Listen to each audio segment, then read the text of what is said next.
அன்னைக்கெல்லாம் காதலை பற்றி நான் பேசணும்ல. காதலிக்கும் போது எப்படி யதார்த்தமாக காதலிப்பான். ஆட்டோகிராஃப்னு ஒரு படம். அந்த படத்தில் சேரனுக்கு 4 கதாநாயகி, மல்லிகா, கோபிகா, ஸ்னேகா, கன்னிகா. எப்படி மனப்பாடம் பண்ணீங்க? கால்னு முடியும். அதில் அந்த சின்ன வயசு காதல் மல்லிகா பொண்ணு அந்த சேரன் காதலிக்கும் போது ஒரு நாள் அந்த பொண்ணு ஸ்கூலுக்கு வராது. நண்பர்கள்லாம் சொல்லுவாங்க இனி 15 நாள் அந்த பொண்ணு ஸ்கூலுக்கு வராது அப்படின்னு. ஒரு நாள் அந்த பொண்ணு ஸ்கூலுக்கு வரும். உடனே சேரன் ஒரு கிரேந்தி பூவை கொண்டு கொடுத்துட்டு ஹாப்பி வயசுக்கு வந்த டே அப்படின்னு சொல்லுவார். இது ஒரு யதார்த்தமாக இருக்கும். ஆனால் இன்னைக்கு அப்படியாங்க, காதலிக்கும் போதே டைரி மில்க் சில்க் அதை கொடுத்து தான் காதலிக்க வேண்டியது இருக்கு. அன்னைக்கெல்லாம் பாருங்க காதல் பாட்டே எப்படி இருக்கும். உப்பு கருவாடு ஊற வச்ச சோறு ஊட்டி விட நீ போதும் எனக்கு, முத்த முட்டினத்தியில மார்புக்கு மத்தியில செத்து விழ தோணுதடி எனக்கு. யதார்த்தமான காதலை இப்படி சொன்னான். ஆனா ஆடம்பரமான காதல் நடுவர்கள் இன்னைக்கு எல்லாமே இதயத்தை பார்த்து காதலிக்கிறது கிடையாது. அன்னைக்கெல்லாம் கண்ணுல தொடங்கி இதயத்துல முடிஞ்சா அது யதார்த்தமான காதல்னு அவங்க சொல்லலாம்.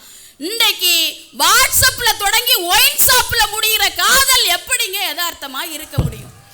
ஒரே பையன் வந்து உட்காருங்க, முடிஞ்சு பட்டிமன்றம்.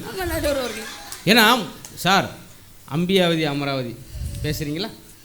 இத்தனை வருஷம் கழிச்சு ரோமியோ ஜூலியட் பேசுறீங்களா? இலக்கியத்தில் படிக்கிறீங்களா? லைலா மஜ்னு பேசுறீங்களா? ஆனால் அத்தனை பேர் இருக்காங்களா? அவர்கள் இறந்து விட்டு காதலை வாழ வைத்து இன்னைக்கு நிறைய பேர் உயிரோடு இருந்துக்கிட்டு காதலை சாகடிச்சு கூப்பிட்டு சொல்கிறேன், டேய் குமார் அந்த ஓரால ஆமாம் அதான்டா ஏன் ஆள், கூட ஒருத்தன் போகிறான் அது அவாள் போச்சா சார்? இதைத்தான் வருத்தப்படுறான். காதல்ல பல வகை இருக்குங்க.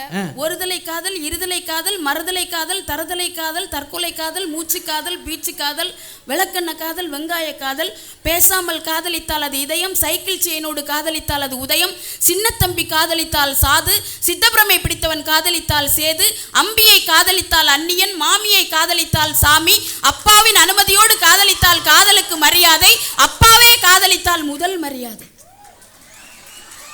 சார் இது எங்களுக்கு பெரிய அவமரியாதையாவில் இருக்குது. எத்தனை காதல் சார்? நீ என்ன காலேஜ் போனீங்களா? இதே தான் உட்காந்து எழுதிக்கிட்டு இருந்தீங்களா? ஒரே ஆடம்பரமான காதல். இதயத்தை பார்த்து யாருங்க? நான் எனக்கெல்லாம் இதயமே கிடையாது. அது தெரியுதுல, பேசும்போது தெரியுதுல. ஏன் இதயம் கிடையாதுன்னு கேளுங்க. ஏன் வாடகைக்கு விட்டீங்களா? இல்ல, ஏன் இதயம் அவர்கிட்ட இருக்கு. அவருக்கு இதயம் எங்க இருக்குன்னு கேளுங்க. எங்க இருக்குன்னு கேளுங்க. எங்க இருக்கு? எவன்கிட்ட இருக்குன்னு தெரியும் யாருக்கு.